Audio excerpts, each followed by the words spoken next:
సర్కారు ప్రారంభించిన 4 కొత్త పథకాలతో మొదటి రోజే 6,87,000 మంది లబ్ధి పొందారు. ఒక్కో మండలంలోని ఒక్క గ్రామంలో అర్హులకు పథకాలను ప్రభుత్వం అమలు చేసింది. అర్హులందరికీ పథకాలను అమలు చేయనున్నట్లు స్పష్టం చేసింది. కొత్తగా ప్రారంభించిన 4 పథకాలతో రాష్ట్ర వ్యాప్తంగా ఒక్క రోజునే 6,87,677 మంది లబ్ధి పొందినట్లు ప్రభుత్వం వెల్లడించింది. రైతు భరోసా, ఇందిరమ్మ ఆత్మీయ భరోసా, ఇందిరమ్మ ఇండ్లు, కొత్త రేషన్ కార్డుల జారీని ముఖ్యమంత్రి రేవంత్ రెడ్డి ఆదివారం ప్రారంభించారు. ఒక్కో మండలంలోని ఒక గ్రామంలో పథకాలు లాంఛనంగా ప్రారంభించి 579 కోట్ల రూపాయల్ని ప్రభుత్వం విడుదల చేసింది. ఆదివారం సెలవు కావడంతో నిన్న లబ్ధిదారుల ఖాతాల్లో డబ్బులు జమైనట్లు ప్రభుత్వం తెలిపింది.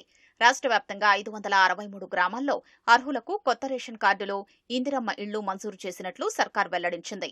రైతు భరోసా పథకం లబ్ధిదారుల ఖాతాల్లో 569 కోట్ల రూపాయలు జమ చేసినట్లు వ్యవసాయ శాఖ మంత్రి తుమ్మల నాగేశ్వరరావు తెలిపారు. రాష్ట్ర వ్యాప్తంగా 32 జిల్లాల్లోని 563 గ్రామాల్లో 4,41,911 మంది రైతులకు తొలి విడతగా ఎకరానికి 6,000 రూపాయల చొప్పున పెట్టుబడి సాయం అందించింది.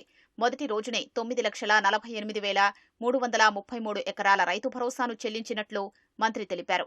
అర్హులందరికీ రైతు భరోసా నిధులు విడుదల చేయనున్నట్లు తుమ్మల నాగేశ్వరరావు వెల్లడించారు.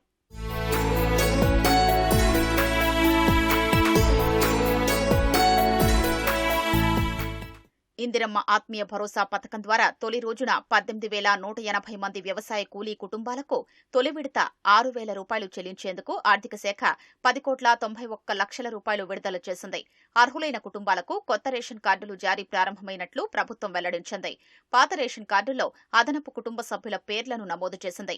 తొలి రోజున 531 గ్రామాల్లో 15,414 కొత్త కార్డులు ఇచ్చింది. 51,912 మంది కుటుంబ సభ్యులు లబ్ధి పొందినట్లు ప్రభుత్వం తెలిపింది.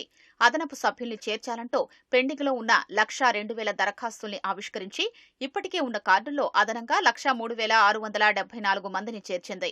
వచ్చే నెల నుంచి వీరికి రేషన్ పంపిణీ చేయనున్నట్లు ప్రభుత్వం వెల్లడించింది. మొదటి రోజున రాష్ట్రంలో 72,000 మందికి ఇందిరమ్మ ఇళ్లు మంజూరు చేసినట్లు ప్రభుత్వం తెలిపింది. మొదటి విడతలో స్థలమున్న వారికి ఇంటి నిర్మాణం కోసం ప్రభుత్వం 5 లక్షల రూపాయలు మంజూరు చేస్తోంది.